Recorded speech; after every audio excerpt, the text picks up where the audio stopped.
in Puerto Rico, and especially for letting us know firsthand of the many excellent opportunities available within your agency. Again, thank you, and I hope you enjoy your visit at our campuses. Before letting Mr. Rod Chappell from the NASA Langley Research Center, please remember to bring your name tags for tomorrow and for Mayagüez also. And here with us, Rod Chappell from the Sustainability Initiative for Minority Service Institutions. Rod. Thank you.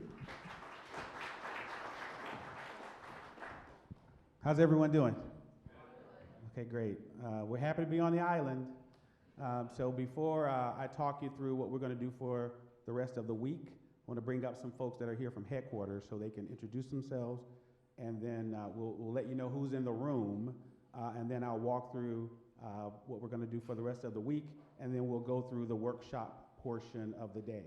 All right? So some folks want to introduce themselves here. We're going to start with the AA that's in the room. Thank you. Good afternoon. It is awesome to be here, so thank you all for having us. My name is Monica Manny. I am the Assistant Administrator for Procurement, and what that means is I have strategic oversight for our acquisition process across NASA. And so I am excited to share with you and hopefully you all have the opportunity to receive contracts at NASA. Thank you for having me.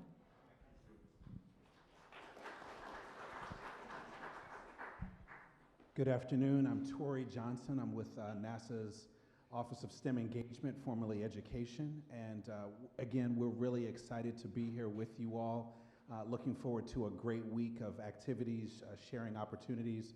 I'm with the Minority University Research and Education Project, or MUREP. It'll be one of many acronyms that we share with you throughout the week. But we're really excited to share some of the opportunities to engage in student-led competitions and some of the other research opportunities that we have at NASA. So again, thank you for hosting us. Good afternoon again. We are so excited to be here. I like to call this a mission of success. My name is Damian Taylor. I'm the representative or the mission director liaison for the Small Business Innovative Research, the Small Business Technology Transfer Office. As a mission director liaison, I'm your direct point of contact from a NASA agency perspective for all things small business innovative research and small business technology transfer. And you'll see those acronyms SBIR/STTR. Just wonderful to be here, and everything that we're going to share with you is mission success in order to apply or propose to our solicitations. Thanks so much for being here.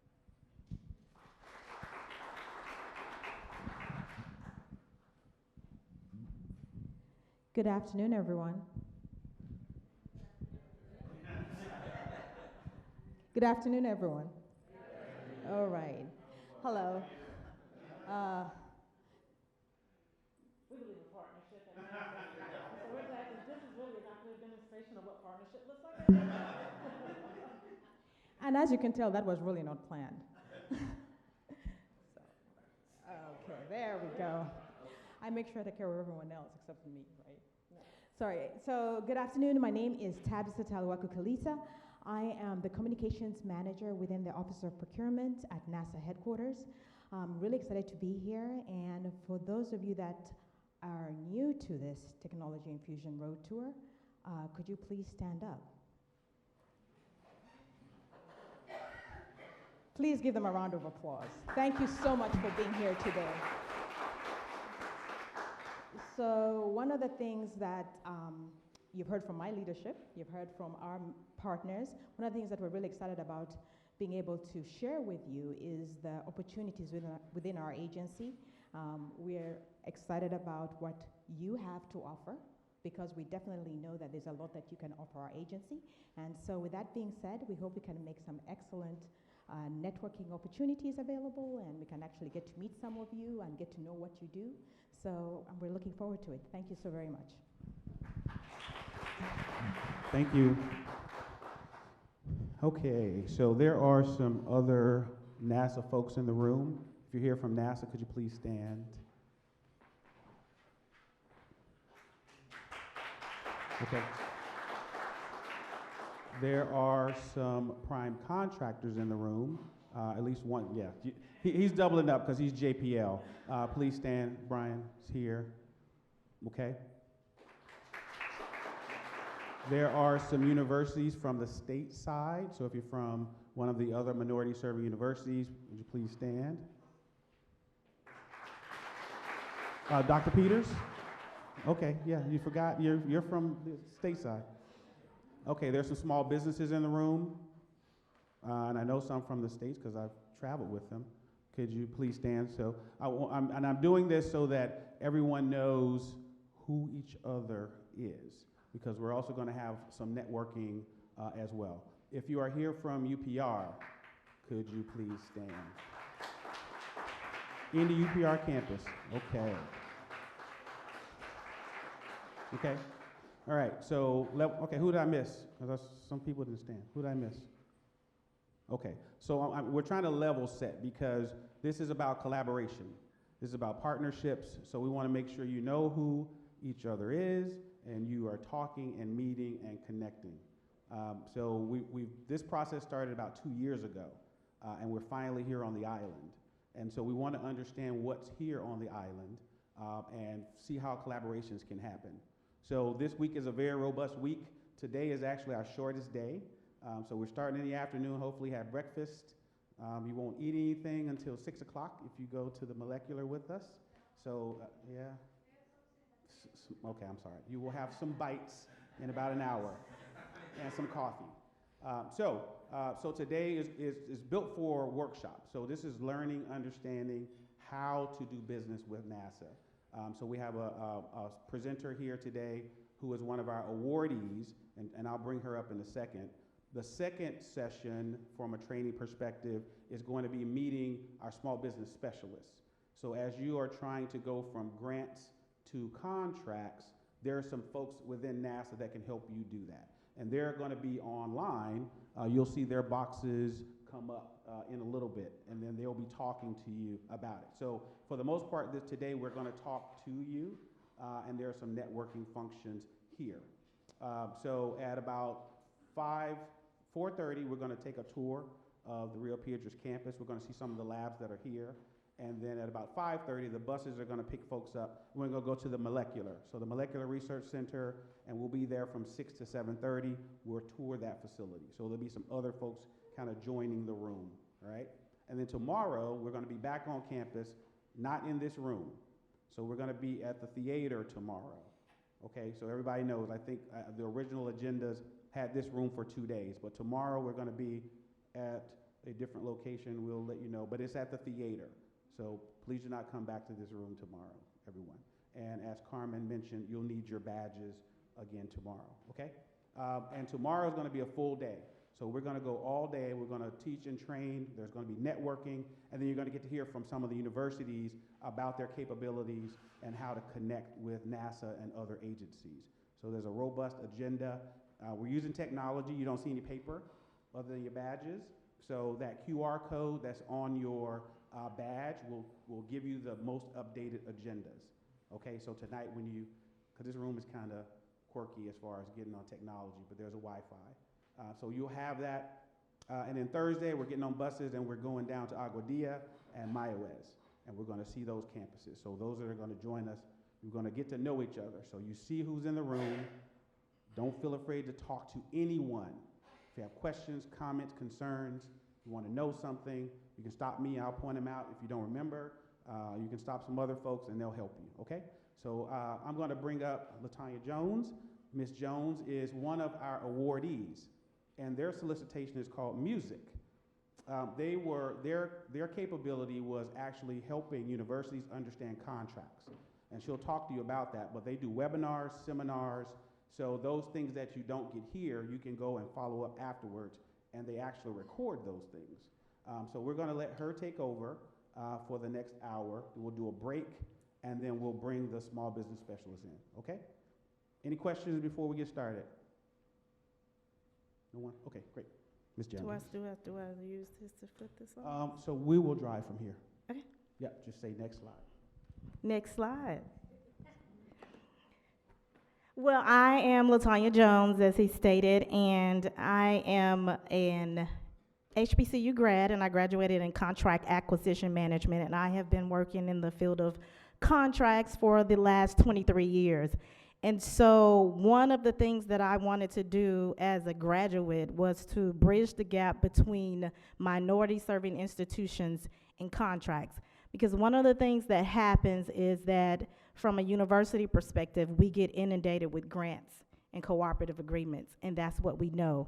But in order to continue to grow our institutions, we must shift our mindset to contracts. Next slide. So we were at a particularly conference down in New Orleans when this topic came up about what do we need to do in order to increase revenue into the minority serving institution. The answer was simple: pursue more contracts. Next slide. The difference is what I want you to do today is to change your mindset, shift everything you think about getting a contract, because what you're thinking is about getting a grant. So right now, I would like for you to just open your mind and to understand that it's different. There's a different mindset. Flexibility is not the same. And why do we need to shift? Because there are more dollars. You'll hear throughout the week that NASA has a goal, and their goal is to give a certain percentage to minority-serving institutions. They've never met that goal, and it's a collaboration between the agency and the universities, because in order to achieve that goal, we have to understand how to pursue contracts. Next. So DOD, which was the first agency that actually had a goal, and it was 5%. Back in 2009, there was a court case, and this goal was removed. DOD has billions of dollars versus even NASA, but now DOD does not have that goal anymore because the universities didn't quite understand that they could get 5% of like $150 billion. So they removed that goal, and NASA is the agency now currently that has that goal. And I want to commend them, and I commend them every time for having that goal, because they've also put this goal into the Federal Acquisition Regulation. The Federal Acquisition Regulation is a book that you need to become familiar with. This is the Bible for contracts, and once you understand this book, you'll understand contracts. Next slide. So NIH has been an agency that's awarded a couple of contracts. You see Howard University, $22,000, Jackson State, $949,000, Tougaloo College, $1 million. That doesn't even tap the surface of what you can get. Right now, you can get up to $20 million. So these stats are not good, but it's only because we're not pursuing those. And so we're here today to help you understand and how to shift your mindset to get contracts, because it actually brings more revenue into your institution. So hopefully today that you'll start pursuing contracts and understand how you can go do that. Next slide. So as I stated before, there's a 1% goal for NASA. This means that it's wide open for you to go and pursue these opportunities. There's nothing stopping you from going to pursue these opportunities but you. And I think because of the shift, and I can go pursue a grant and it's easier, and because I'm in the classroom and I teach students and I do these things, that it's easier for you to shift your mindset to actually going after the things that are easier. However, contracts is more lucrative. In order to get more contracts into your institution, you got to spend a little bit more time. Next slide. So what is a contract? It's the same thing as a grant. It's a legally binding agreement for a promise to deliver. So we were taught that contracts is an offer, is an acceptance, and is consideration. Consideration, most of the time, is money. Next slide. So the differences, important differences between contracts and grants is this. Most of the time you go and look for a grant, you go on Inspires. I'm going on Inspires, I'm going on grant.gov, and this is what I want to do, and okay, I see an opportunity, here's a topic that I can pursue, I write a paper and I submit it. Well, in the federal contracting world, that is something called competition. And so they are legally bound to put things on the thing called federal business opportunities, broken down into FedBizOps. So any opportunity that you need to pursue for a contracts perspective, you would need to go to fedbizops.gov. The other thing between contracts and grants is that grants are governed by the grant agreement itself and also the grant handbook. Contracts are governed by the Federal Acquisition Regulation, 52 parts of the Federal Acquisition Regulation. The book is about this big. This was one of my textbooks in school. So I'm not gonna say it's easy, but there's a couple of parts of the FAR that you absolutely can know, like Part 15 is contract by negotiation. It tells you all about what you need to do to get a contract. Part 13 is the simplified acquisition threshold. You can go through that, and it basically tells you how to get contracts that's below $750,000. Then you have Part 12, which is commercial items. You can look in that part and say, okay, here's what I need to do. But Part 52 are the clauses. 52 is the you shall, I shall. Here's what you need to do. You got to do this, and you got to do that. And it's always going to equate back to a FAR Part 1, 2, or 3. Also, would like for you to look at Part 2, which is all the definitions. So here's the tricky part in contracts when it comes to universities. So you get a grant, you deliver a report, you get some money. Not like that in contracts. In contracts, depending on the type of contract you have, it would list what you need to do in order to get revenue for your university. You can't just deliver a report and receive money. Some you may, but it's monthly, it may be quarterly, but it's stipulated within the contract. So what am I saying the whole time? You need to know what a contract is. It's hard for you to shift your mindset if you do not know what a contract is. And most of the time, the reason universities do not pursue contracts is because it's a little bit harder to go get. But, like I said, the revenue in contracts is 10 times bigger than grants. So payment, believe it or not, is one of the hardest things that universities struggle with in contracts. So if you deliver a service, you deliver a part, and they tell you to submit an invoice within 30 days, that's when they expect for you to deliver the invoice. Most universities don't do that, and it's probably not anybody's fault in here. Most of the time it sits in the business office. Most of the time it's with the Office of Sponsored Programs, and the people that's actually doing the work does not have privy to when the business office actually submits the invoice. So I'm not saying it's anyone's fault, but the process that the university goes through in order to get a contract is tedious for them because they're not sure how to submit a contract, how to submit an invoice, because they're not a business. Usually in a business office, you have a finance person. So the finance person knows that, hey, Tabby or Rod worked on this project. They spent 50 hours on this project. Their rate was $250 an hour. I'm supposed to invoice at the end of this month, and they submit. If you're in a business office, they don't really know who you are. They only know that you're a principal investigator or that you're a subject matter expert on this, and they're not really sure what your contract says. So a lot of times the invoice sits there. So it's got to be a paradigm shift even within the university on how to pursue contracts. Restrictive budget and scope. So if you go outside of your scope, so if it says it wants 2 widgets and 5 colors, and you give them 10 widgets and 2 colors, then you won't get paid for that.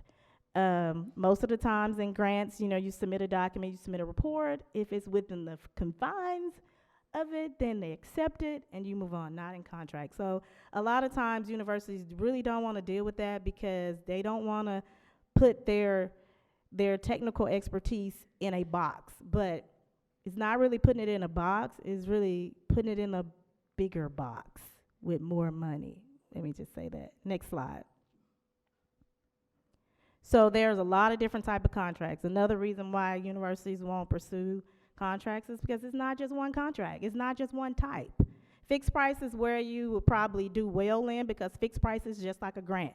You submit a service, you submit a product, and you get paid for it. You may get paid for it monthly, you may get paid for it by milestone, but it's a little bit different. Cost reimbursable contracts, indefinite delivery, incentive contracts, time and material, and other agreements. That's when you get into a little bit more restrictive budgets. And so a lot of times you don't pursue the contract, but again, it's more money. Next slide. So I'm really not going to go into a lot of the definitions. I'll just kind of give a high level of what it is so that you can understand that according to the type of contract you get means that you probably can get more money. In a fixed price contract, here's what I will tell you. So you propose on a fixed price job and you say it's $100,000 and you get 10% profit on that. So that's all you will get is your $100,000 and 10% profit.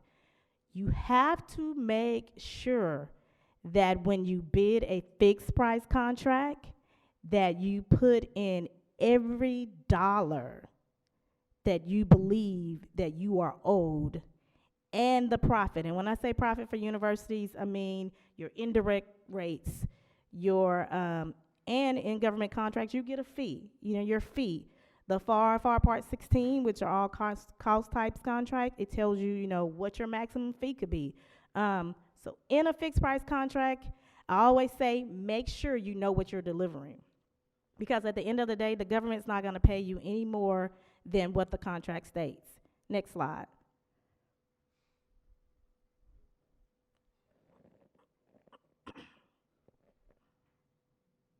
Cost reimbursable contracts. Cost reimbursable contracts. This is the best contract ever in life to me. That's just, I like it because it's a lot of money. It's more money. Because the government pays you for everything that's allowable and allocable. What does that mean, Latanya? So if I propose something and I had 10 people on this project and that person got a raise within the year, you still pay me for that person that got a raise. If I had 20 people on this project and I added 5 more people to this project and it's justifiable, you still pay me for those additional 5 people on this project. My fee is probably bigger than it is on a fixed price contract. You have to pay me for everything that I allocate to this contract if I justify that this is something that the government has benefited from this contract. The reason I said this is the best contract is because of that reason. On a fixed price contract, if you put 20 people on the contract, you need 20 people on the contract or less. If you put 20 people on a cost reimbursable contract and you decide that you need 5 additional people and it's merited by the scope of work, guess what? You get paid for those 5 additional people. You also get paid for all of your indirect costs. So indirect costs can change every year. They change every year. And a lot of times the government will not reimburse you for the changing of your indirect costs within the year. However, in a cost reimbursable contract, it is audited by an agency called DCAA, or the Office of Naval Research. And if they audit your indirect cost rates, what's your indirect cost rates? I mean your F&A, your G&A, or your overhead rate, things like that. If they audit it and deem that that cost is fair and reasonable, you get paid for that. Cost reimbursable contracts are contracts that you can use your mind to do anything. So if you're technical and you're a PI and you decide that you want to take a 3D printer to the moon, I actually have a business that does that. Take a 3D printer to the moon and you want to continue to tweak it and the government says it's a viable invention, they will pay you for that. So that's why I say cost reimbursable contracts are the absolute best contracts to have. However, you have to have a system and an infrastructure in place in order to be able to build that. Why? I'll tell you, later on, but there's a method to all of this madness. You gotta have a good infrastructure in order to receive these type of contracts because the government wants to make sure that you don't get audited and they have to take money back and things like that. But they also want to make sure that they do things that's in the way that the government does. And what I say when I say that is because the government makes sure that they spend their taxpayer dollars. Let's see the good word for that. They do make sure that they spend their taxpayer dollars in the right way. Maybe say that. And the thing is if you are billing indirect costs that are not really your indirect costs, then you will suffer penalties, and that flows back to us. So, next slide. IDIQ contracts, I do not like these contracts. Why don't I like IDIQ contracts? Because IDIQ contracts are really a license to hunt. So IDIQ contracts is a contract that you give me, and it's $750 million. Yay, I got $750 million. No. You have a ceiling of $750 million. In IDIQ contracts, there are many contracts.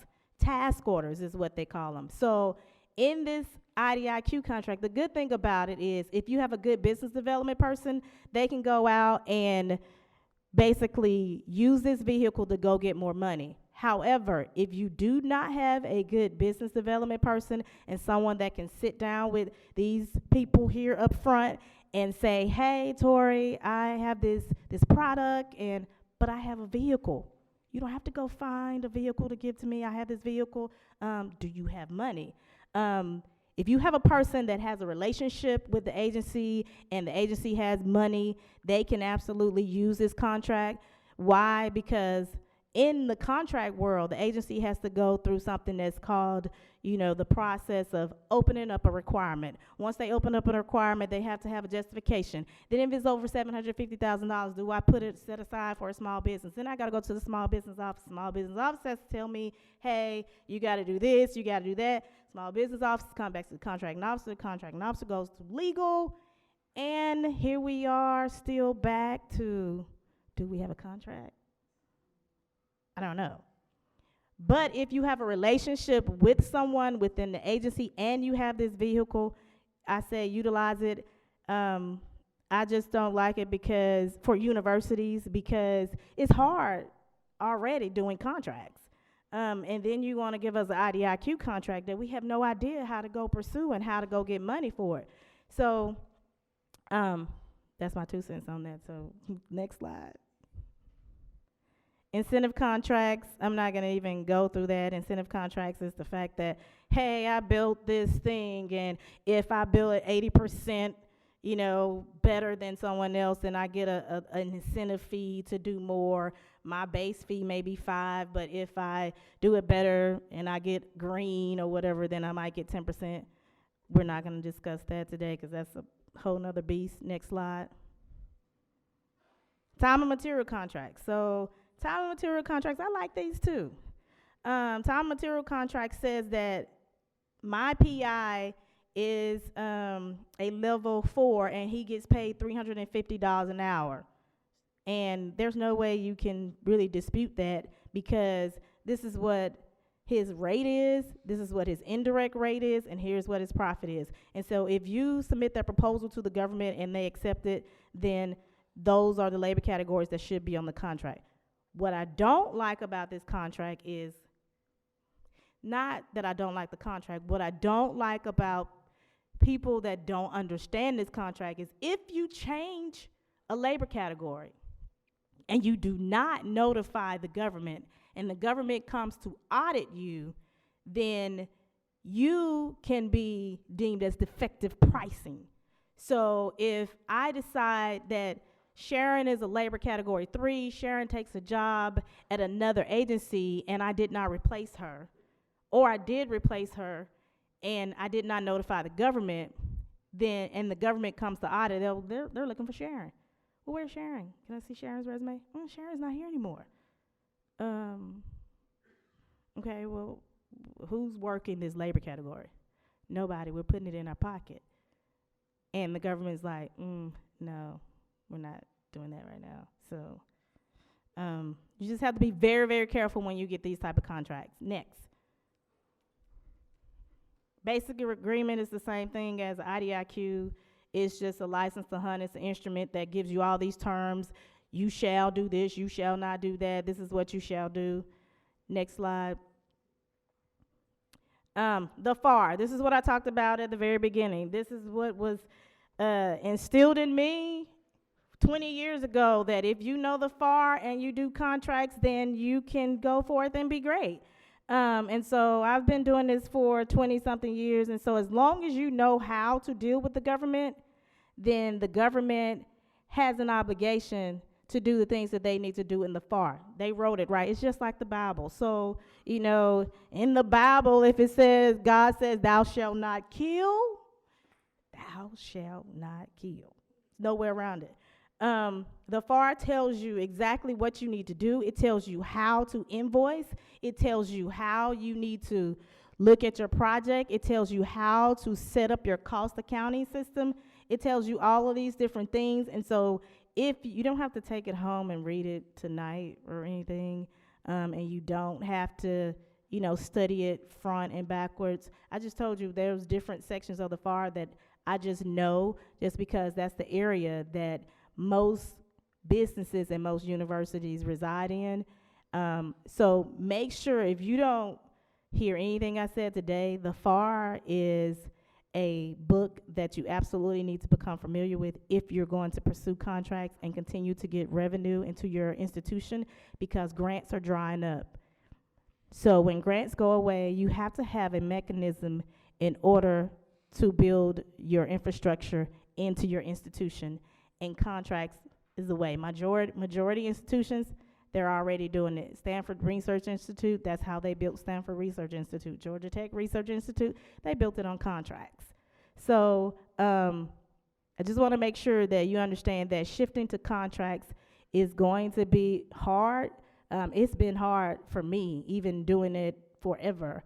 It's been hard helping universities understand contracts. It has. But it's something that I believe that we should continue to do if we want our university to survive. We got to start pursuing things other than grants. Next slide. The contract process, I took you through there. You have a request for information. Most universities do not even look at an RFI. An RFI is just a market survey that said, hey, look, I'm here, I can do this. And if you get another university that says, hey, I'm here, I can do this, maybe, just maybe, the agency will set aside that solicitation. What do I mean with set aside? It may say that this particular effort is only going to Hispanic serving institutions. This particular effort is only going to HBCUs. This particular effort is only going to small business. If you get 2 or more people within your same category to go and say, hey, I'm pursuing this opportunity, then the agency can actually set that aside. Then you go to the sources sought, which is the same thing as the RFI. They're just basically going out there and say, who can do this? And you say, I can. Then the solicitation comes out, then a proposal comes in. That's a whole beast and training session all in itself. Contract negotiations, I love contract negotiations. I'm actually kind of good at it. Contract negotiations is where you tell the government, here's what I proposed. Unless there is some compelling argument and some compelling urgency that you're discounting my price for this, you know, I think that I gave you a fair and reasonable price. Then you have an award, and then you administer the contract. Next slide. Infrastructure you will need in order to go after contracts. You need a business development person. You need someone that's going to interact out with the agency. You're going to have someone that's going to the small businesses. You're going to have someone that's going to a large business. You're going to have someone that's going to a majority serving institution.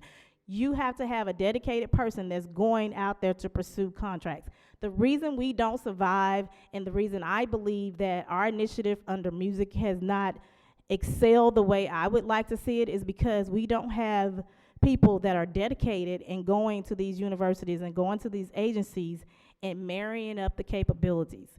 You have to have a personal relationship. It's about a relationship. We have technology, we have a lot of things, but most of the time, in order to get what you need to get, you got to have a relationship.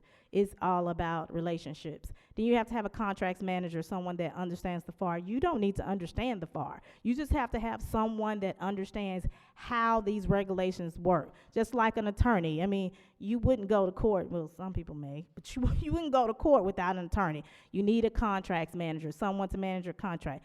And you need a proposal writer. Most of the time, PIs are proposal writers. They're good.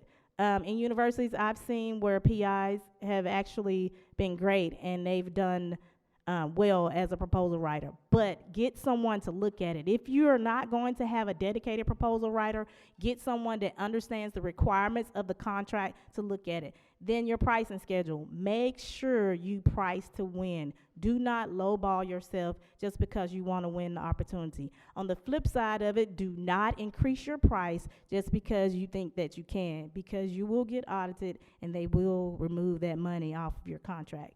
You need administrative support, someone that knows finance, cost accounting. When I say cost accounting, that means they know the regulation of contracts. You need faculty to perform contract services. I always say, you know, going within the school is the best. I mean, you have, you know, your faculty that can work on a contract, you know, get their, you know, salary and also work on a contract. You also can use students and interns. I was an intern. I was a co-op. I co-opted at Redstone Arsenal. So as soon as I graduated, I got a job on Redstone Arsenal just because I knew what to do, and then I later went to NASA to become a contract specialist. So having these students work on your contract, and I have a clearance, and I received my secret clearance while I was in school. So I think it's important to get your students involved on these contracts so that they can be ready for the industry, and also they can also start businesses as well. And the last thing I would say from infrastructure is a program manager, someone that understands how to manage the program, not the PI, not the contracts person, not the business development person, someone that understands that I charged on this contract, and so I am owed this amount of money on this contract. Next slide.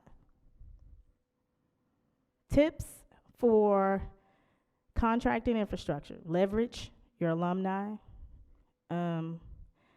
Alumni are all within government agencies. You have people that have graduated from UPR that's in a government agency, and you can just call them up and say, hey, you know, I was thinking, you know, I have this project. What do you think? They'll get you to the right person. Collaborate with other MSIs. People that have already done contracting. Collaborate with the small business community. Small business community has already walked the path that you're walking. They've already learned that, hey, you know, how do I get contracts, and I have to understand marketing. And also, team with majority institutions. It's not a competition out here. It's so much money to go around in contracts. It's not competition, it's collaboration. So if you collaborate more, you say and you have a teaming agreement, and you say, hey, you know, Purdue, I'm gonna give you 50% of the work, and I'll take 50, and you have 60, or you take 40, and that is in a teaming agreement. That's collaboration, but you make sure that you put it in a teaming agreement, and it's a legally binding document so they can understand how the shift works once the contract comes. Because a lot of times, you know, you get a teaming agreement, you sign up, you know, everybody don't understand that, you know, I only supposed to get 60%. You know, they may try to take 100, but make sure you know that it's not competition, it's collaboration. You have a better chance of winning with collaboration. Doing this by yourself is not going to work at all. I can't even think of anybody that can get a significant amount of contracts by themselves. You can get 150K, 200K, maybe even 500K. But when we talk about the millions, it's collaboration. Lockheed and Boeing does not do it by themselves at all. They go to small businesses, and they go to other businesses. And why do they do that? Because what they lack in the requirement, teaming with someone can make you whole. So if you have certain expertise, but you don't have 2 or 3 expertise, you can team with someone, and you become a team and go after that contract. Next slide. Getting started, I'm sure you guys already have a DUNS number. Register in SAM. You cannot get a government contract if you are not in SAM. Register on the NASA vendor database. Utilize NASA's capability database. I mean, they will pull that information. They'll see what your capabilities are. They can match you with opportunities. Please utilize that. That's a successful way of getting started in contracts. Next slide. And then you create your account. This is just how to create your account on the NASA vendor database. Next slide. Questions? I know there's a lot, but what I do really want to say is that contracts is the way to go. Grants are drying up. You've heard it a lot of times. You've heard them say grants are going away, grants are going away. I don't really think they're gonna go away, but they're not going to be as significant as a contract. If you want NASA to reach that goal of 19 million or 20 million or whatever it is right now, collaborating with them and understanding what their efforts and what their requirements are would be the way to go. And if there's no questions, right here and here first. Hang on. Okay, I'm sorry. So we're going to have another microphone that's also going to come. And so the folks that can answer the question, so you're not by yourself, since we have NASA folks that are in procurement here. So there's another mic. Do you have the mic, Sharon? Okay. That you can ask for that side, and I'll hold the mic on this side. And as you have questions, just raise your hand. We have about 15, 20 minutes worth of questions we can do. Okay. Latonia, thank you very much for a wonderful presentation. My name is Gerardo Morel. I'm professor of physics here in Rio Piedras. I have three questions. One of them has to do with the indirect cost rate. The other has to do with the profit fee. And the third one has to do with the topics for the contracts. Okay. Starting with the indirect cost rate, we already have an indirect cost rate for the university in grants. Is the same indirect cost rate applicable to contracts? Is that how your university does your grants? Yes. Yes. Okay. Do you want to know my advice, though? No, I want to hear your advice. Yes. So indirect cost rates within the university tends to be high because the indirect cost rates includes everybody's salary. It includes, your facilities, your stadiums, things like that. What I propose is segmenting your section and building your own indirect cost rates. It lowers what it is because you're only giving the government what they're paying for. Okay, so we can have segmented indirect costs If your within university, the university. right, if your university stipulates that, yes, you can always have segmented indirect cost rates. And if I understood correctly, the advantage would be that indirect cost rate will be lower typically than the general indirect cost rate. Yes, because in that particular indirect cost rate, you're only including what the project consists of. You're not including any other facility that has nothing to do with that contract. Okay, but then part of the same question would be, how do we go about calculating and certifying that segmented indirect cost rate? Okay, so that indirect cost rate has to go to, I think for the universities, is the Office of Naval Research. I think that's who does your audit. If not, it may be DCAA. I'm not sure, Rod, who does there. But it has to go to whoever did your indirect costs for your university. It has to go there for them to just approve it. Okay. The second question has to do with the profit fee, but because we don't have that in the grants. Right. So how do you estimate profit fees? And who decides whether a profit fee is reasonable or not?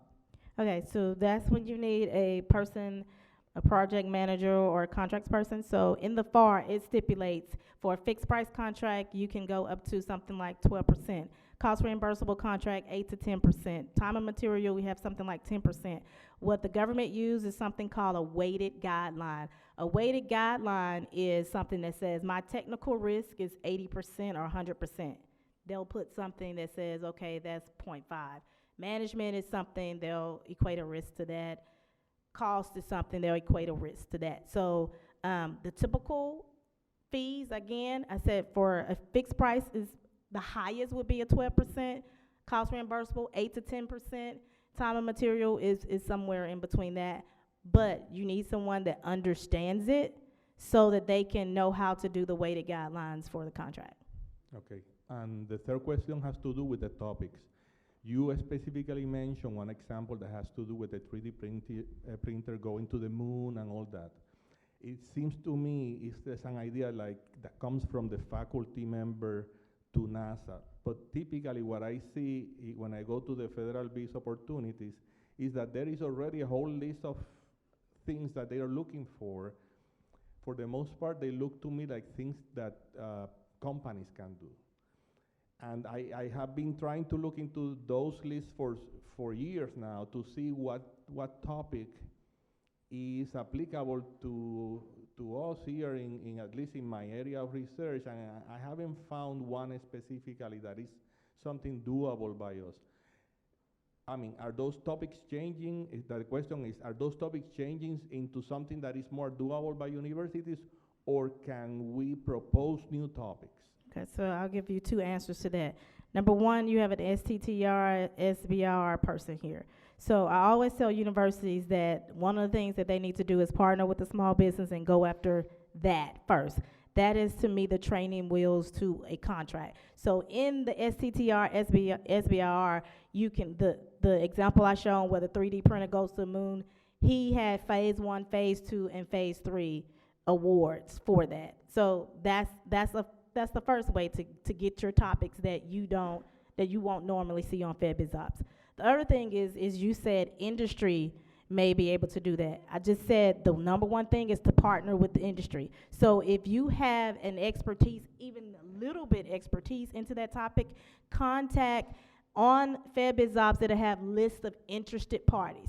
It's a list of a bunch of companies' names.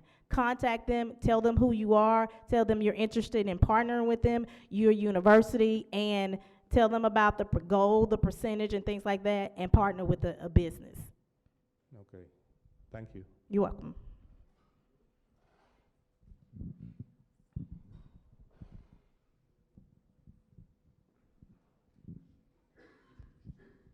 Good afternoon. My name is Kevin Peters. I'm from Morgan State University. Hi, Kevin Peters from Morgan State University. Thank you. And I want to agree with my colleague that that was one of the best instructions that I've heard on contracts. Well, thank you. Yeah.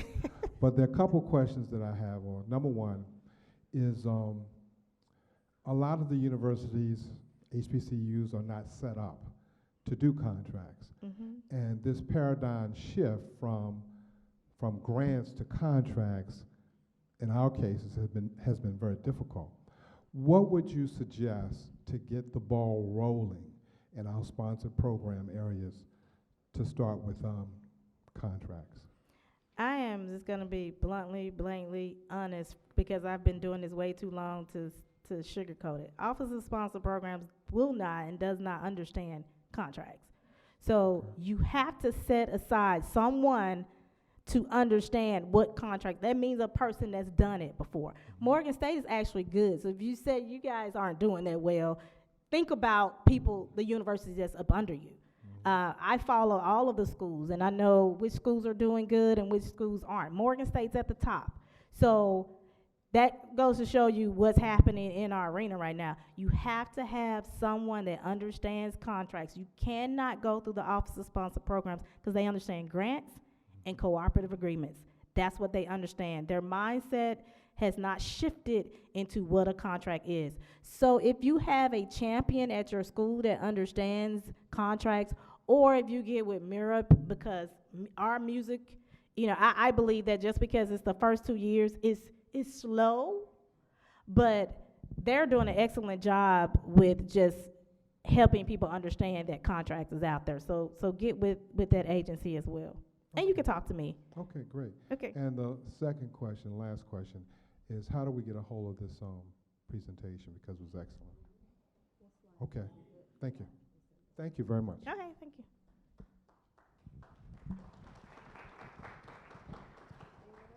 Any other questions? We have about 5 minutes. Yes, sir.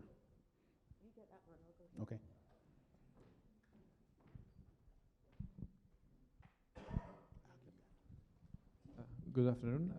I'm Remy Megret from Computer Science Department, and so in computer science we have a lot of opportunities for interaction with the industry, but as faculty, usually our mission is to perform education and research. So in terms of the contract, I would like to follow up a little bit on the question of Geraldo Morel before, in the sense of about the type of contract that are proposed as a research PI. My question would be that if the contract specifically say that the contract is to perform research, and therefore the outcome and deliverable we have to provide are things about new knowledge, about maybe development of new software, then I think that falls into the type of things we do, and that as professors we should spend our time on. But if it's about delivering other type of stuff, maybe software, but not that would be not new, but that would be useful for NASA, for instance, then as a PI, what I would do is to put in the contract software developer and people that work for me, but I would spend a minimum amount of time on this project and just have people working for that. So the money then would enter the university, but for doing something that may not be the main mission of professors. So I would like to have some information about the type of contract, and if research can be something that is part of the deliverable, or if we need to create new structures in which actually we would have employees of the university that would work to get the money, but that would be a little bit aside from the traditional research mission of the university. I say yes. So here's the one thing.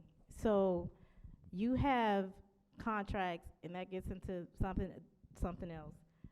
You have a vehicle that's called other transaction agreements that's specifically for research. They're called OTAs, and it's specifically for research. You propose it. These are billions of dollars. NASA was probably one of the first that started this back in 18-something. So they're called other transaction agreements. They're not mandated by the FAR, which is not as stringent. I didn't go over this in this session, but it's a whole nother class and a whole new beast, which I believe that universities, besides doing the CTR and SBR, they would benefit from doing something that's called a other transaction agreement, which concentrates on research. But also there are opportunities that's out there. The acquisition forecast, right? So there's an acquisition forecast that you can look at to see if it fits within your topic even before you propose on it. I have another question. Hi, good evening. My name is Manuel Rivera. I am currently working with SEAL Technologies, a small company spin-off from SBIR in Maya West campus. Good. And my question is regarding the administration infrastructure that needs to be in place to administer the contract. It is likely that, as I see it from the position I am in, that could go through the university, or there might be the chance from the company founded from the SBIR to take that administration responsibility. My question is, can the cost of building that infrastructure from the ground up be included in the proposal for a contract? No. That's the problem. So one of the issues is when you do your indirect cost rates, and if you're building, it's just like a company. You're building something. I think Tabby's going to answer the question too. Okay, if you're building something like my company, I had to take out a line of credit because I have to pay people, and I have to build up my infrastructure. If I don't have a contract, there's nothing for me to actually get paid from, but my upfront money is the money that I know that I'm going to get because I'm going to get a contract. So your mindset you have to set a goal as a business person. You have to say, here's my forecast. Here's the opportunities that I'm going after. Here's how much I'm going to spend.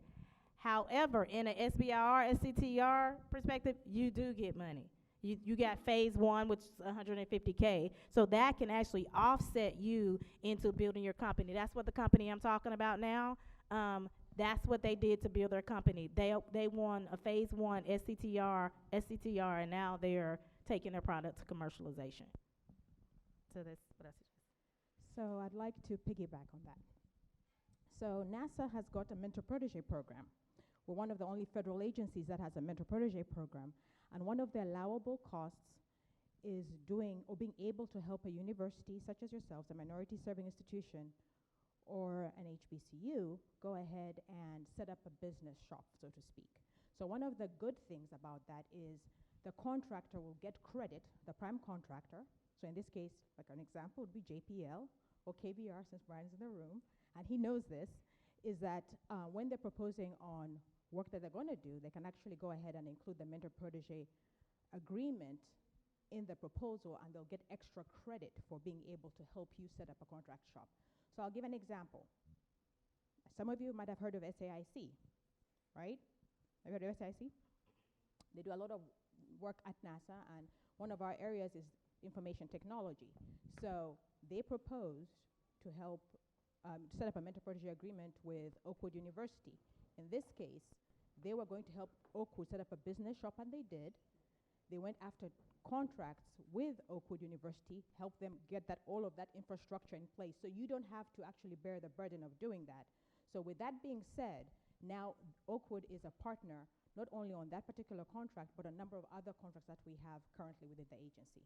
So that's one of the areas that you might want to also pursue.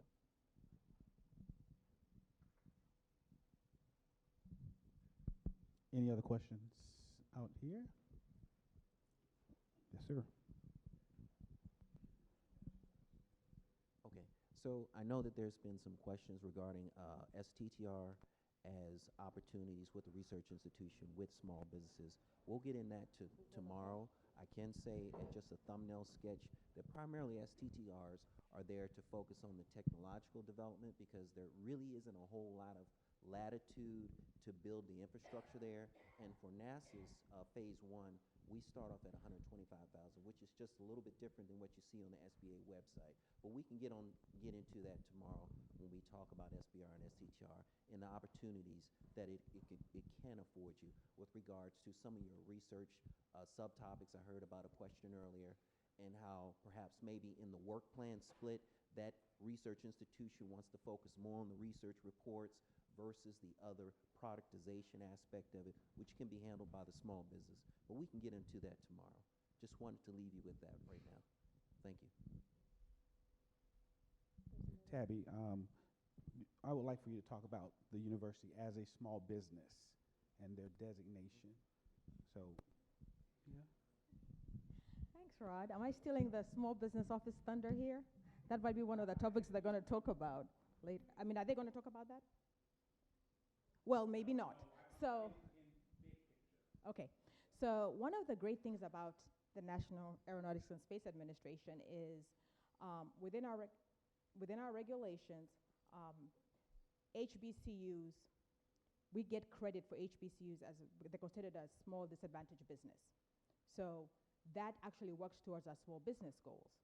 And it was set up that way years ago, no, actually going ahead and working on the International Space Station. So that's something that we as an agency have a reason even to have a goal. Some of the agencies cannot have a goal that we currently have just because of that. So that makes us unique in itself. Now, with that being said, NASA has always met its small disadvantaged business goal. But within that, we have never met our HBCU MSI goal. So that's why it's really critical for us to understand what it's going to take for you to help us bridge that gap. So we think that we have an understanding of how we do business, but what we seem to be having the disconnect on is how can we get you to understand how to help us help you, right? So you have the research that it's going to take for us to be able to get to Mars, Moon, and beyond. We're going to be talking about that probably the next couple of days, but what we need to understand is how we'll be able to go ahead and get the research that you're doing to be able to understand how we can be able to propose on that. I know that Damien said he's going to talk about that tomorrow, But there also are other avenues to pursue, and I guess we'll be talking about that tomorrow. My boss is going to talk about some of that tomorrow, and then I'll go ahead and piggyback on that. So I hope that answers some of your questions. I have questions. Good afternoon. My name is Dalis Pinheiro from the chemistry department.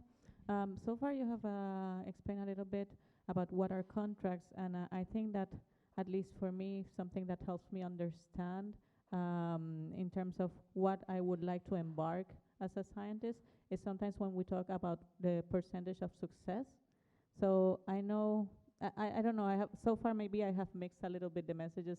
I know that maybe it's a more difficult, but it's more worth it to get it. But what are we talking about in terms of success rate for getting contracts as a faculty, for instance? I know there are many different types, but can you mention maybe several programs and what is the success rate, or is this something that is going to be mentioned tomorrow?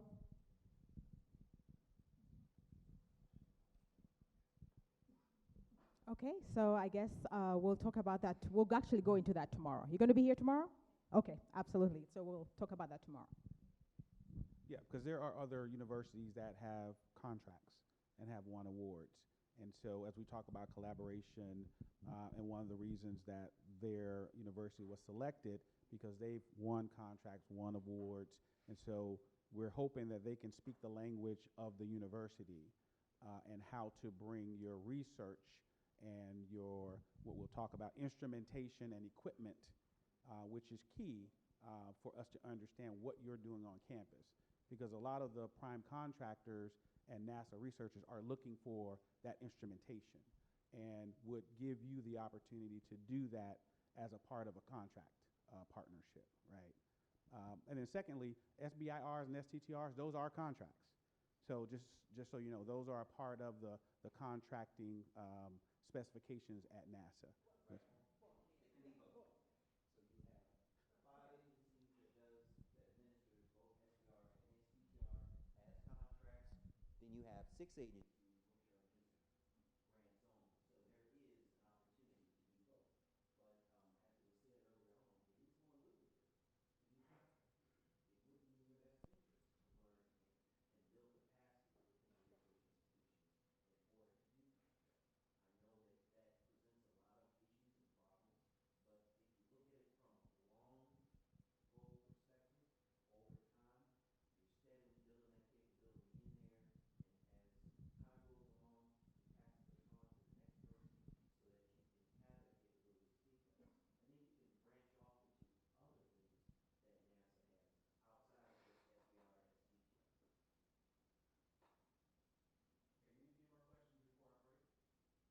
15-minute break. When you come back into the room, we're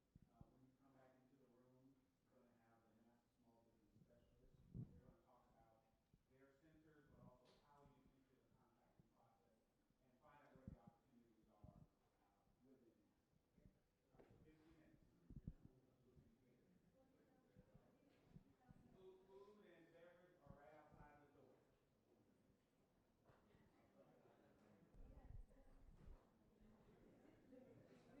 Freezing. This is my favorite. Okay, for those that need to use the facilities, if you go out of the door, go down the steps, keep straight, is on your left. And then the women's, have you been in? Women. Because there's no sign saying men or women. Yeah, it is to the left and to the right. Oh, I've gone.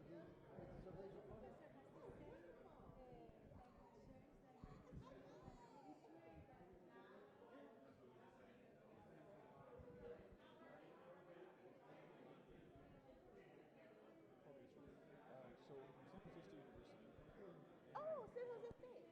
Yes. Met Rod. No, not yet. Oh, what's your name? Your last name? Wagner. Yes, Wagner. I didn't know I was coming here until a week ago. Okay, well, we know about you. I'm Sharon Fitzgerald. Thank you. Pleasure. Um, So, yeah, you need to connect. He's all about that kind of thing. Just FYI. all right, that's what it is. So you sent me the template yesterday for the presentation, and then I noticed there's more towards the this Right. You can just use the background and do whatever you want. It's very fluid and just. But I know where they're on. I can see where they are. It's your department. Okay. I'll make sure Thank you.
Well, right Well, your now, when phone you appears. appear, it's your phone. So your video, I see your video, but so here's, I know we got to figure out her participant number to. What is your participant? Do you remember what your participant number was? The one for New York? No, it would have been when you logged in on the Zoom. You Yeah. would have seen a dial in and the option to dial in by phone. And when you do that, underneath there would have been a number like number 60 or number 30 or something like that. You guys want me to try that real quick? To zoom back in? Yes, it should pop up. Yes. Okay. okay. Give me a minute. Let me see if I can do that. I'm Mute gonna. that for now. Okay. There's a Zoom US. So you would no, you would actually close out of this Zoom, open the link again. When you do that, then it'll give you the option to say, and you shouldn't have to hang up, but it'll give you the option to say, give your participant number, and then I can tell you how to add that participant number to your current phone session right now. So you don't have to hang up the phone session, but if you close out on that Zoom and open it back up, it should give you a participant number. Okay. Right? Okay, so can we do this first? So I want to make sure that the Robs work good. So Rob Betts, can you speak? But is Sure. this the number? Hello, everyone. Jen, I'm a Skype you, Jen. Hey, Okay. hey Renee, can you Say mute? allow Can video you again mute Where's yourself? that? on your main screen. Okay. Join the video? Yeah. Technology's grand. There we go. All right, because you're making me nervous. Okay, Rob. Rob, you can mute yourself. Rob, Okay. Rob Betts. Join Rob what? Watts. Can you unmute yourself? Am I in there? She sent you a message, I think, on Skype. Can you hear me? There you go. All right, Rob Watts, you're good. So am I good? Rob, mute yourself. Who is that saying, am I good? Jennifer? Jennifer, you don't see me, huh? No, select Zoom again. Go back to the meeting invite. Select that Zoom link. That'll bring your video option back. Okay. Give me 1 minute. Leave meeting, right? I think I gotta put in a number. Okay, Yes. so go. Hold on. Leave the meeting. Yeah. Right. Hit the Zoom link again. Okay. Well, it asked me, it says always show video and join with video, correct? Yes. Is there a participant number? No. Click that and it'll show. Click what? Click the join with video. Join with video. There is no participant. We are participant number 76. Hi, this is Nathan. So on your phone, right now on your phone, just hit pound 76 pound. Star. What is it? Gotcha. Okay, hold on. Pound 76. Okay. Am I good video? now? Is your video back? Let me see. Let me scroll through. Yes, you're back. So I'm gonna mute, and Jennifer, I want you to start talking. Can you hear me now? Hello. We can, but it's can't still. see me. That's okay. Do they have to see me? Do I need to No, hit we can see participant? you. We can see you. Okay, Just so fine. Jennifer, You might have to hang up and dial back in with that participant code. I think if she just hangs up and dial back in with the participant what code, I'm she'll gonna be do, fine. what I'm gonna do when it's That's what she's when it's saying. Jennifer, hang on. I can double click her and make her big for introductions. You don't have to do that, Rod. Let her try to just hang up and dial right back in, hitting the participant code, because it really it works very well. So hang up this, right? Yeah, you have a minute to do it. Okay.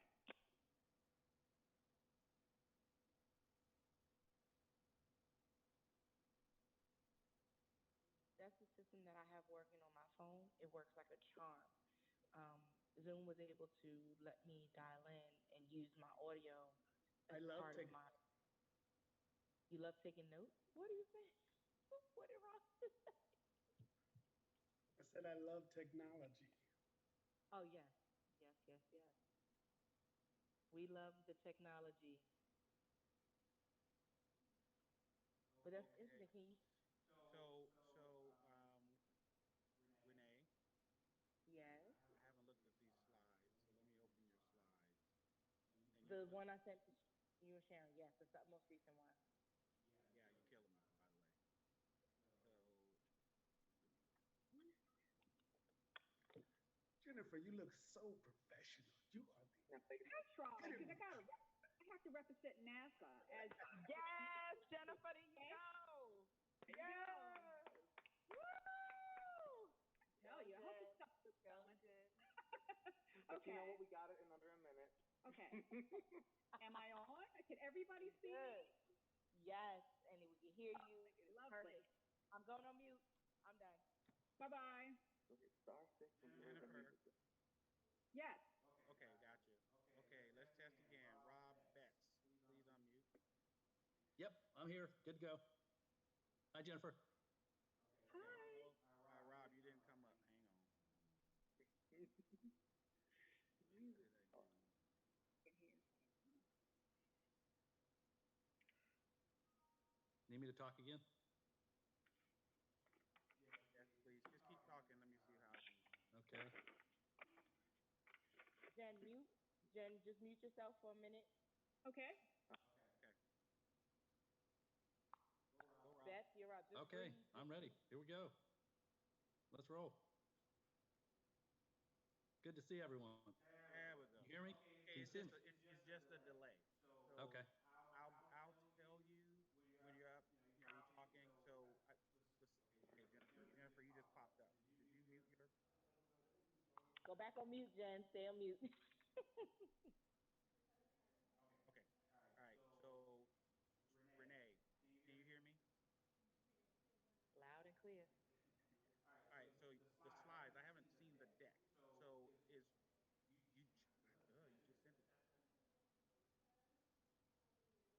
You just sent it. No, no. You came on. You know, we've been going for like over an hour and a half now, right?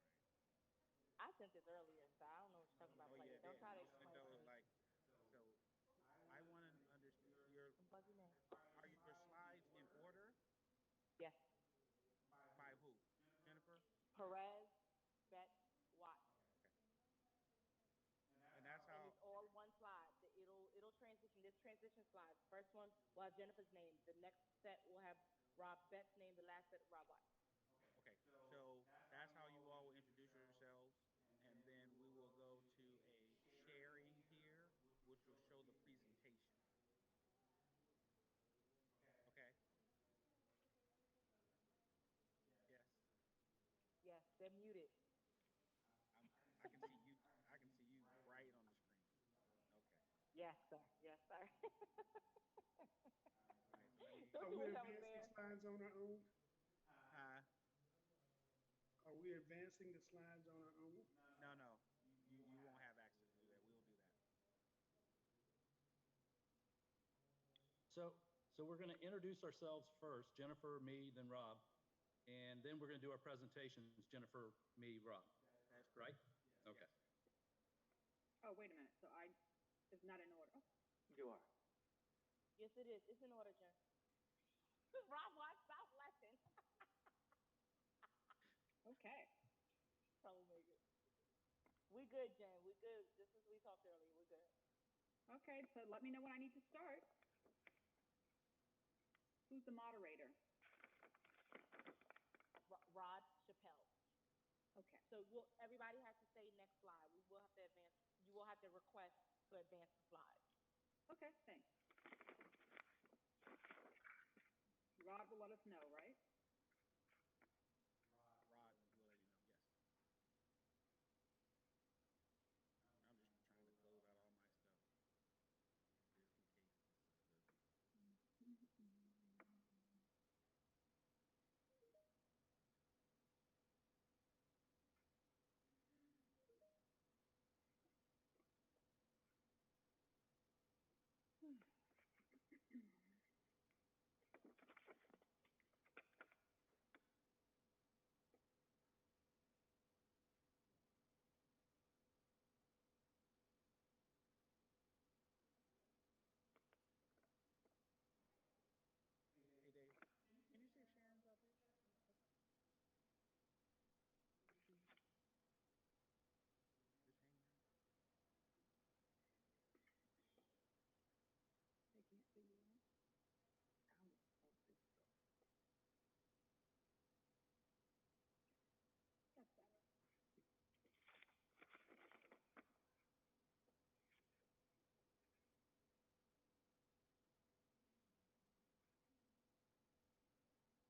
looking good.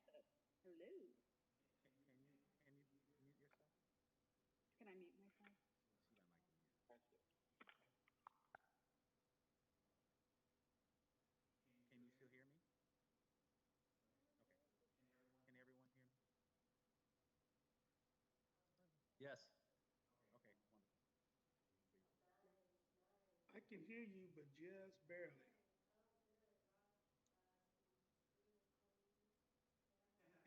And his face is clean too. So you're um,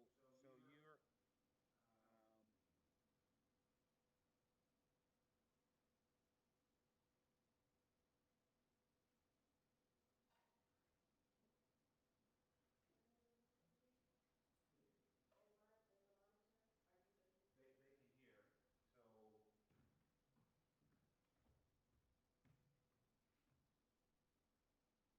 So hello, hello, hello, hello. Can you hear me on here? Okay, hang on. Can you hear me on here? So Gino, let me just go. Let me just go mute. So you muted that phone, right? So we're gonna unmute that one. Right. And then yeah, so when they talk, they'll be able to hear. All right. But I want to make sure. So Sharon, you can mute yours.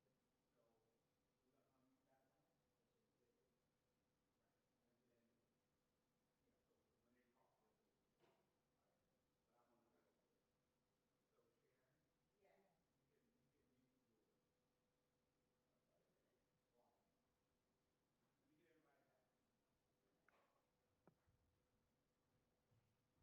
Let me get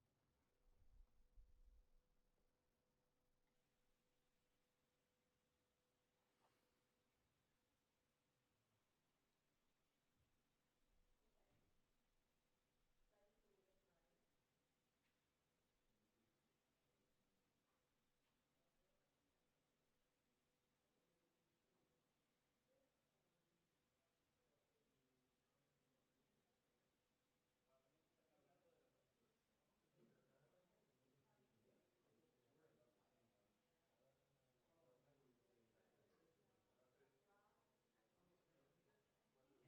back. Rob Watts, say hello. Hi. No. Yeah, well, I can hear it here. Did you, oops,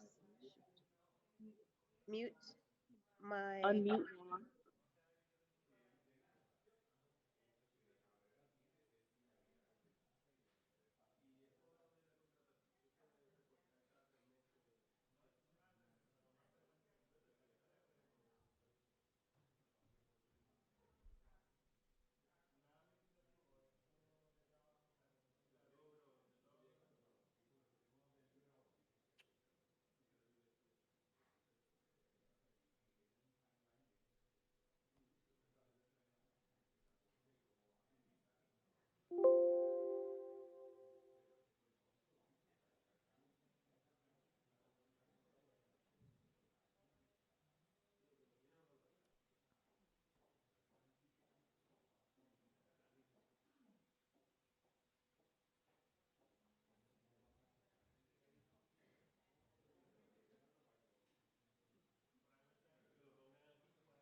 I just don't think I'll do well if I had to be in like acting or anything. Just standing here with this camera on. It's crazy.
Renee, can you hear me?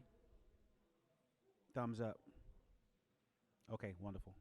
Can everyone else hear me? Give me a thumbs up. Rob Betts, can you hear me? Okay. Okay, wonderful. Barely. We can hear you loudly. I don't know. I was trying to whisper. Okay, so we're gonna get back started, and we're gonna have our second workshop. This one is entitled MSIs are Small Businesses Too. Meet Your NASA Advocates. And so we have 3 NASA centers that will be represented on a virtual conference call. So we're going to allow them to introduce themselves one by one, and then we'll bring up the presentation, and we will work the slides from this side. Each one of them is going to present some portion about how you attach to them and their other center partners. Okay, so one by one, can you, Jennifer, can you unmute yourself and introduce yourself? I did. Good afternoon. My name is Jennifer Perez. I'm currently coming to you from a very cold NASA Goddard Space Flight Center, and I'm happy to present today. Thank you. And good afternoon. This is Rob Betts. I'm from Langley Research Center in Virginia, Hampton, Virginia. It's not quite as cold, but it's rainy and nasty out here too. So, and I'm happy to be here as well. Good afternoon. My name is Rob Watson. I'm from Johnson Space Center in Houston. Again, it's not as cold, but it's cold enough, but I'm glad to be here. Okay, so Rob Betts and Rob Watts, can you mute yourself? We're going to go and share the presentation. One moment, and you'll be able to see that, Jennifer, and then we'll get started. Can you all hear very well in the room? Okay, great. Okay, well, hopefully Jennifer, everybody's ready for me. Jennifer, Next slide, please. Okay, next slide. Okay, Yep. Thank you. Well, I'm going to talk to you about a little bit about Goddard and what we do at Goddard. At Goddard, our mission is Earth and Space Science. At Goddard, we are very proud of our Hubble Space Telescope. We have Goddard studies the atmosphere with some of our telescopes, MAVEN. We study the red planet with our Curiosity rover. Goddard surveys the moon with our LRO, our Lunar Reconnaissance Orbiter. Also, our Solar Dynamics Observatory. We have lots of things happening at Goddard currently, and it's exciting times. But I guess we should say we should champion our Hubble Space Telescope and James Webb Space Telescope. That's what we're most proud of. Goddard is home to the Hubble operations and the upcoming James Webb Telescope. Goddard manages communications between the mission control and orbiting astronauts aboard the International Space Station. Also, the James Webb Space Telescope is a large infrared optimized space telescope that is designed to study the earliest galaxies and some of the first stars formed after the Big Bang. So we are very proud of that. Also, we have our MAVEN mission, which is a part of NASA's Mars Scout program. The mission will explore the red planet's upper atmosphere, ionosphere, and interactions with the sun and solar winds. So we are very proud of that.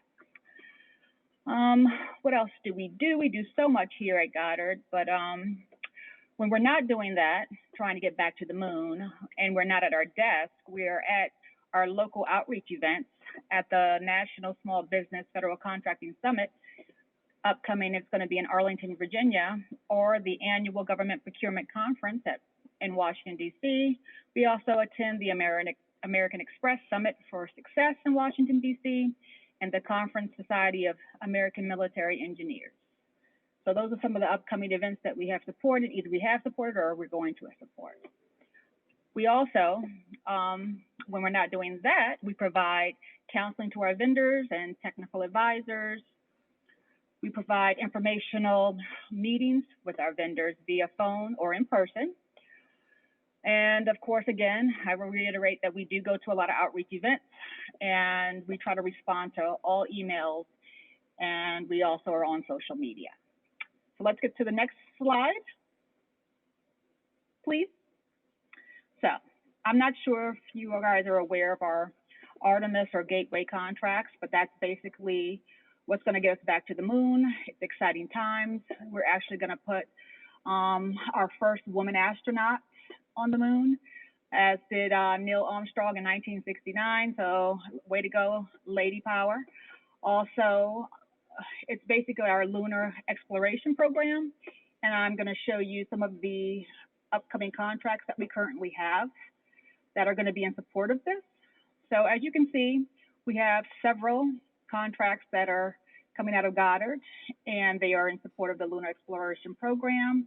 I'm not going to go read everything to you, but as you can see, some of them have been awarded. Here are the contractors. We also have a lot of them are going to small business, as you can see in the third column there. Also, it tells you what kind of support it will be. The synopsis, it was already out, a little bit about what they do, and hopefully these slides will be available to you after this conference is over. They will provide it to you, I'm sure. But we have a lot of things going on. This is all relatively new, and it's exciting times because it all is in support of us trying to make it back to the moon. Next slide, please. Okay, I'm always so proud of this. This is our diverse mission portfolio. As you can see, we've done a lot. This is a lot of our telescopes that are up there. I don't think they're that close together. I'm sure they're a lot more spread apart, but it's always nice to show you what we've done. Next slide, please. Okay, so now this is our forecast, what we're proposing to do in the next 18 to 24 months. As you can see, under the first column, name of procurement, we have our Rapid Space Development contract with RSDO4, and that's basically to acquire services for spacecraft components and equipment. We have a NACE code of 336414. It's going to be greater than 100 million, and it's not going to be set aside for small business. They're anticipating March 20, so look out for that one. It's going to be huge. Also, we have our HBG contract, and that's basically self-explanatory. It's going to be our hydrospheres, biosphere, and geophysics support services contract. And the incumbent is Science Systems and Applications, SSAI. And the NACE code for that is 541712. And that's basically research and development. That's going to be greater than 100 million. And yes, we are going to set that aside for small business. So definitely please look out for that one. That's going to be in May of 20. That's when the contract will end. And you should be looking for RFI or source of salt around that time. We also have our NASA balloon operations contract, which is currently being done by Orbital. And that's 541330. That's our NACE code for that one, and that's going to be greater than 100 million too. And that's going to be in support of our scientific balloon facility for engineering services. Again, that contract ends 7/20, so take a look around maybe August. I'm going to put something out before then. Look for an RFI to be put out. We also have our mechanical integrated services and technologies MIST contract, which is currently being performed by ATA Aerospace. And that NACE code is 541712, R&D, greater than 100 million. And that is set to end 11/20. And that's going to be set aside for small business. The balloon will not be set aside. So we wanted to mix it up for everyone, give you a little bit of large and some set aside opportunities. We also have our software and engineering services, our SES contract, and that's with ASRC. And that's the R&D requirement also, greater than 100 million, and that's going to be set aside. And I've gotten a lot of interest in regards to this one. A lot of small businesses are inquiring more about this. So it's going to end also in March of 21. So everybody should be preparing for this one, getting their proposals together. Next slide, please. Now that's Robert's Betts. Thank you. All right, thanks, Jennifer. Yeah, this is Rob Betts. I'm the Small Business Specialist at NASA Langley Research Center. And NASA Langley Research Center is NASA's oldest center. We were established in 1917. And we're really proud of our international reputation. Sorry, next slide. our international reputation for finding practical solutions to urgent aeronautical problems. Our major focus at Langley is aeronautics, earth science, and space exploration. And we're supporting our Gateway and Artemis programs through research and testing. More specifically, we're testing the SLS models. We're also drop testing the Orion test capsule. We're doing research in the entry and descent landing area. And we're also working the navigation Doppler LiDAR, which is a laser-based landing system to give us a more precise landing. Next slide, please. As the Langley Small Business Specialist, I interact with businesses through individual appointments, through our local contractor council, the Langley Contractor Steering Council, and also through regional and national outreach events such as this. Next slide. Here's a list of our upcoming Langley procurements, and they include the occupational health. This contract, they run our clinic and our fitness facilities. The current contract was an 8A competitive, still doing the market research and everything, but there's a good chance it'll remain that way. We have a new requirement for X59 community response testing. Again, that's a brand new one, so don't have a lot of information on that one yet, but I believe there's been information put on FedBizOps, federalbusinessopportunities.gov. And to say that also, the next one, the Evaluation Assessment Studies Services Support Contract, the source of sought is actually out there on FedBizOps. They're trying to determine how they're going to go with this one. It was a small business set aside last time, and we're hoping to continue that trend. But of course, it depends on the market research. So if you're interested in that, please respond to that and let them know your capabilities. We have a basic applied research, aerospace research and technology contract, BART. This is a multiple award, indefinite delivery, indefinite quantity contract. It's with several different multiple contractors. I think 3 or 4 of them are small businesses, so it will be a partial set aside in that respect. And also wanted to mention the geospatial support services contract. That was a hub zone last time, and certainly would love for it to continue in that way. But that one will be coming up. The current contract ends in November of next year. Next slide.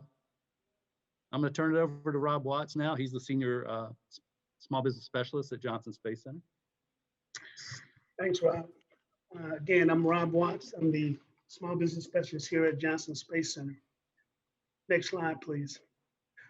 Our center at a glance, basically, our center is concerned with all things human spaceflight.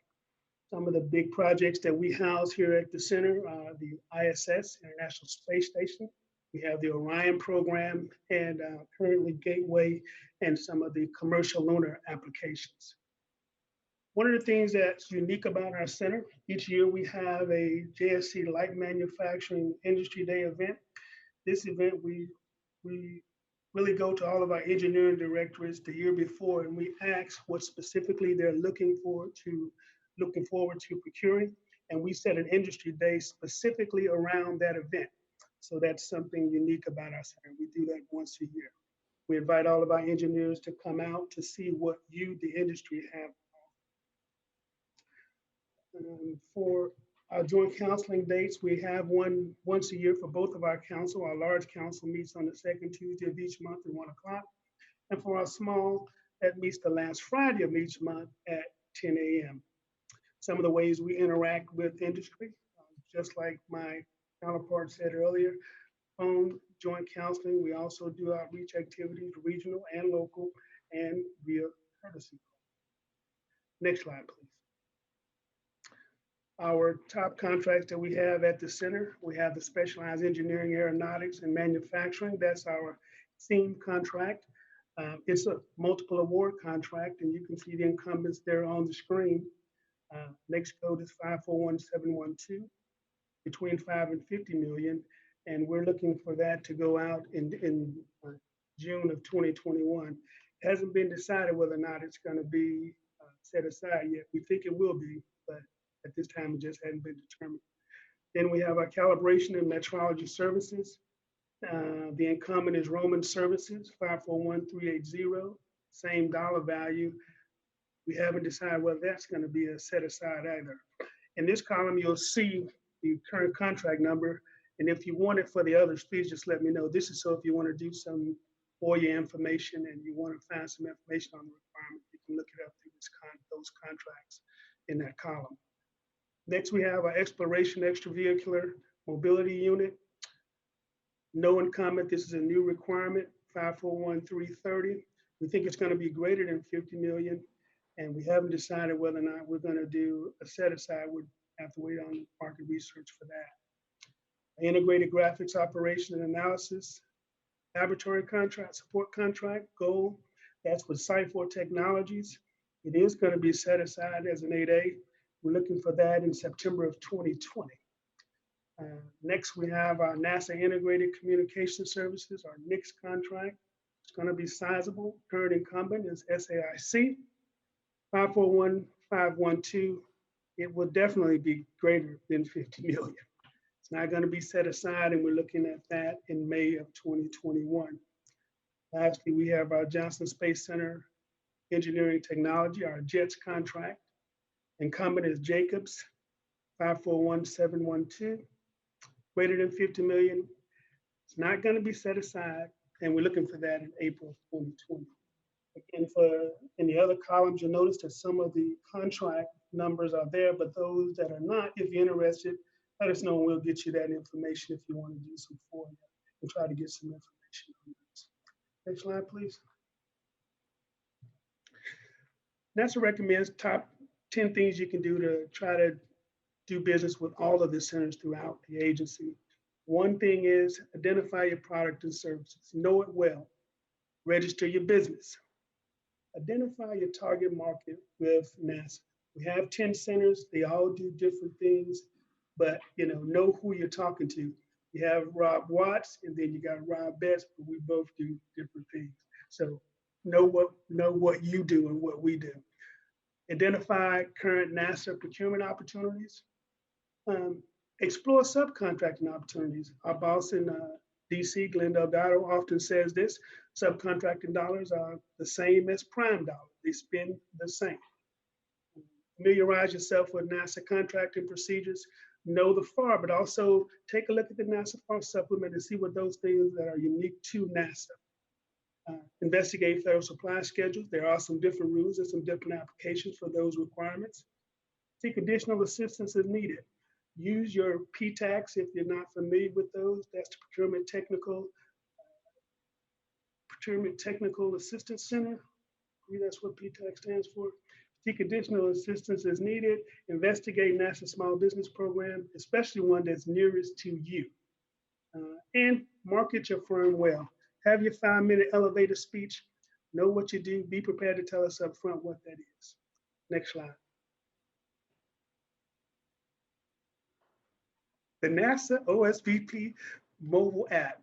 This is fairly new, but we encourage you, if you haven't had the opportunity to download this to your electronic device, go ahead and do so. It provides you some unique opportunities that you don't have online. Some of the features include you'll be able to get our active contract listings. You'll be able to highlight locations and contact information for all of the centers and all of the SPS. You get NASA agency prime contract metrics. These are things that you can't get online. So it would behoove you to get the app and put it on your electronic device, and you'll have access to these specific items. And it's available on all versions of Apple and Android platforms. Next slide.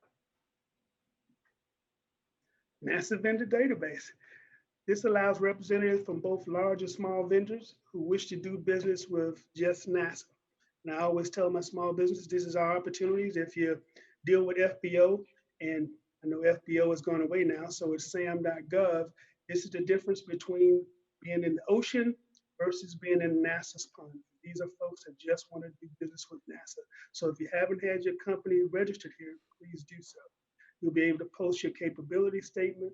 You'll receive emails, updates on whatever we have throughout the agency from all 10 centers. So it's a good tool to have. You can find it online at this address. Next slide.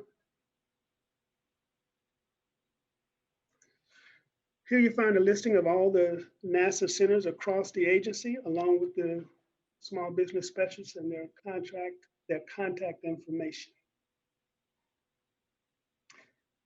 Just of note, the federally funded R&D Center, the Jet Propulsion Laboratory, they operate a little bit different with Charles Bray, so they have some different requirements from what we do. They operate a little bit different. So for all of you that do a lot of research, that's a great center to check. Next slide. And point of contact information, most of all. Here you see all the information for OSBP at headquarters, all of their social media websites. Next slide. That's it. Thank you for your time. Appreciate it. Have a nice day.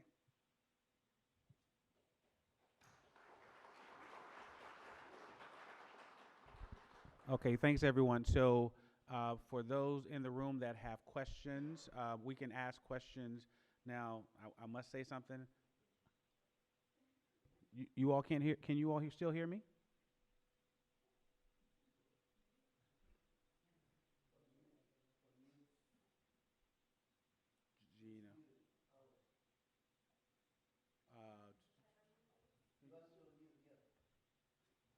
Gina. We cannot hear. Tell him, hold on. He must have muted it from the back because he didn't come up here, I don't think.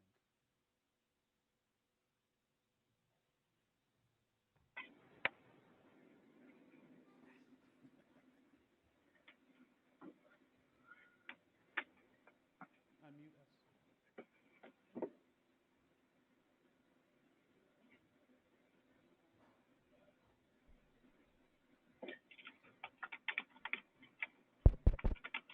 Can you hear me now?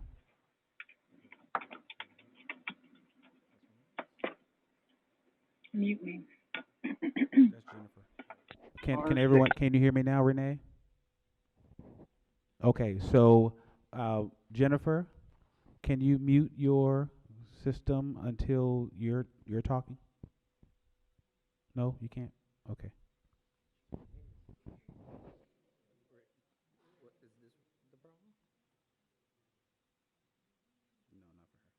Okay, so we're going to take any questions here, and then we're going to make sure, because I can open that mic over there. So, I mean, my computer. So does anyone have questions? And I want to say first, I'm not bilingual.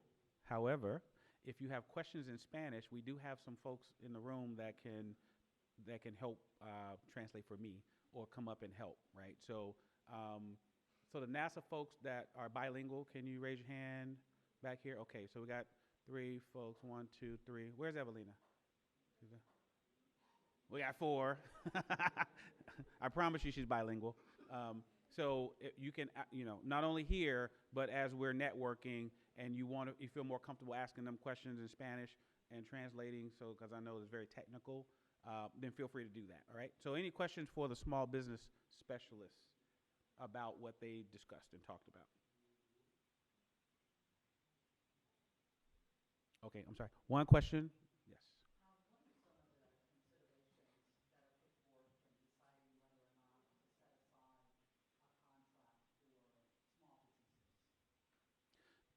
Do you all want to answer that? Okay, so we're gonna answer the question about how you determine set asides for small businesses, and so we have the procurement folks in the room. So stand by. Just Hi, for those who weren't not in the room, my name is Monica Manning. I'm with NASA Procurement. So there are various mechanisms in which we determine whether or not we want to. You heard the term set aside for a small business.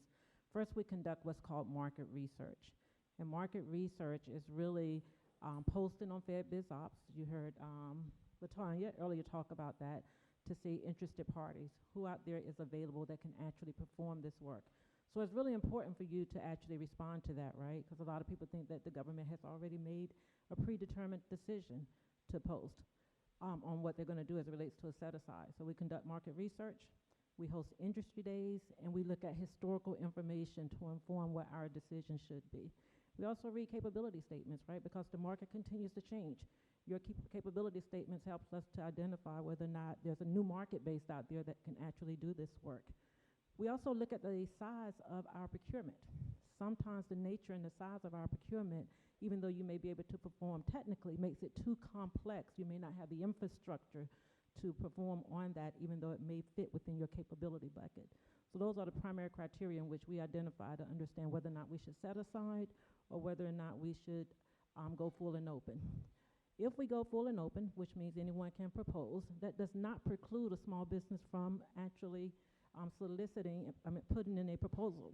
So oftentimes, there have been times where we've gone full and open, and we have still awarded to a small business contractor. You also heard us talk earlier about IDIQ contracts. IDIQ contracts, from a government perspective, is very favorable to all of our industry bases. Traditionally at NASA, when we issue an IDIQ, what we call a multiple award contractor, we have it set up where there are tasks where only a large business can compete, and then there are tasks that are set aside solely for the small business, and then within that environment, there are also full and open. So that also gives you an opportunity. You've met the first gate, right? You've been awarded a contract. Normally we issue an IDIQ because our requirements are not fixed. They're not firm. We're not sure the scope and size of that. And so we create an environment where you can compete with just those that have been awarded contracts versus the larger industry base across the United States.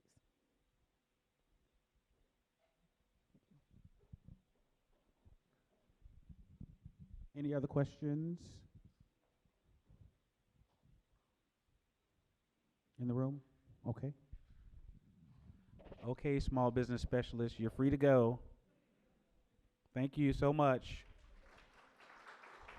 Thank you.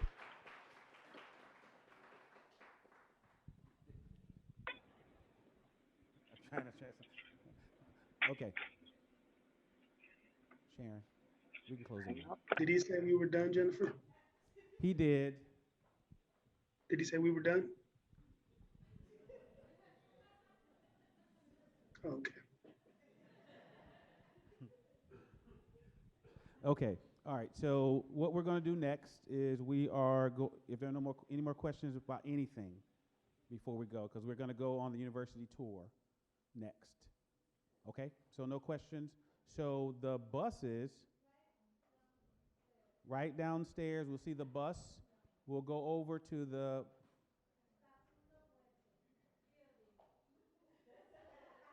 Faculty of Hueso building. Yeah, we're going right downstairs. Right downstairs to the bus, and the bus will take us where we're going. We're only going to go one stop, okay? The bus is downstairs, down the steps.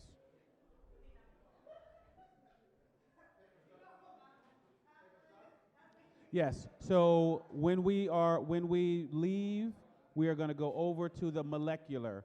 So please bring your items with you, and we're going to take the bus over to the Molecular Research Center when we're done.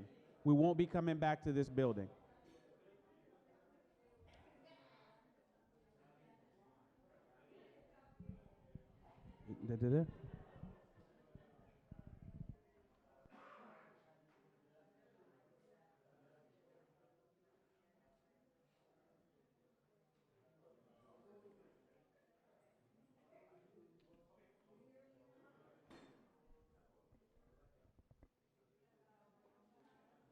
Corta la transmisión. La transmisión a YouTube, córtala.